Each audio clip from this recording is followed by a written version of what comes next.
Should I put the accent?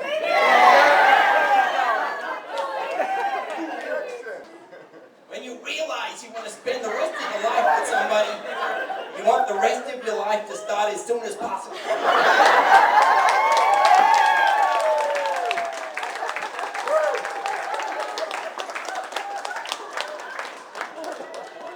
We realised this and we started our lives together pretty quickly, I can tell you.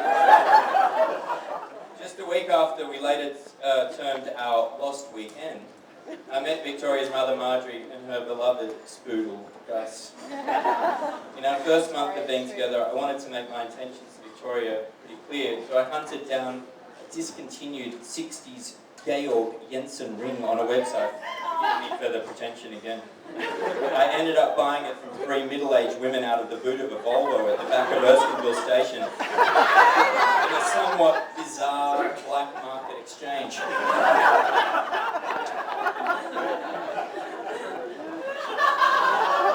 care about you. Within 3 months, we moved in together in Paddington, and just after a year of going out, we bought our first flat in Cook Roads in Tenny Park. There are many reasons why I was smitten. Victoria's natural beauty and her radiance is obvious. I mean, just look at her today. She's so pretty.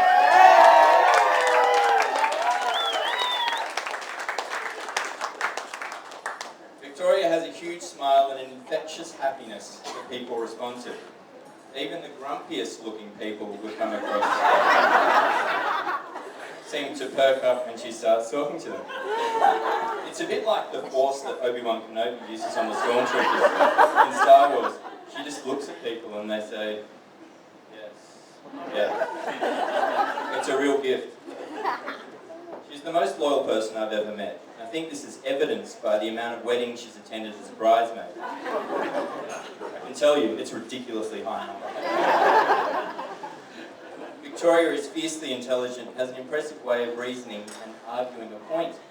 I've heard this was one of Peter's talents too. Not only is she fiercely intelligent, she's also very fierce. When we were in Barcelona a few years ago, a group of guys came up to us in a crowded street. One of the men grabbed me by the arm and started dancing with me. I realised pretty quickly after he'd attached himself that I'd been pickpocketed. I went up to the guy that had taken my wallet, he was flanked by about 3 others, and gingerly touched him on the shoulder. He turned around before I'd even had a chance to ask him where the wallet was. Somebody started screaming, "Donde, donde, donde, donde?" I looked to my side. Victoria was standing there, glaring and shouting at him with a ferocity I'd never seen before. I don't speak a lot of Spanish, but donde means where. It must have been a pretty surreal moment for the guy. Whether it was Victoria's limited vocabulary in Spanish or her explosive demeanour, I'll never know. But he looked stunned. He took my wallet out of his pocket and put it carefully on the ground in front of her.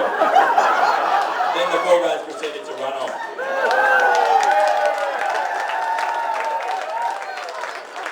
Lesson to be learned here. Victoria's a good person to have on your side. My wife is also very kind and patient. When I desperately wanted a cat a few years ago, and Victoria didn't, I put up photos of cute kittens everywhere around the flat, from the bathroom to the fridge and even on the TV screen, in order to get her over the line. I called this my Feline 2009 project. One fateful day she relented under the pressure, and our furry son Sir Reginald entered our life. Very patient with Reg, and I can tell you he hasn't been easy. To best describe our boy's personality, I think we need to talk about Kevin.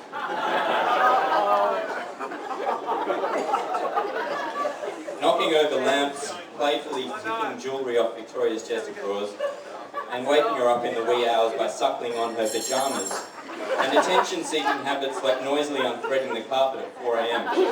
Victoria's been through it all. I sincerely thank you, sweet, for putting up with him. so it's been pretty touch and go there, hasn't it? Just this morning, Reg confided in me that he wants to extend a warm pour of gratitude for keeping him broad. I'm happiest when I'm with you, Victoria.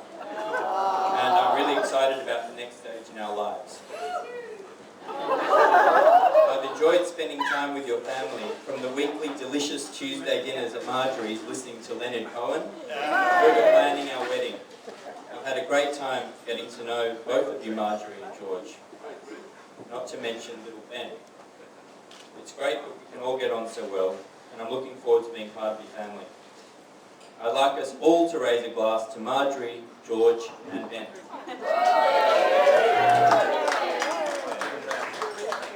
Have a great night, everyone, and thanks again for coming.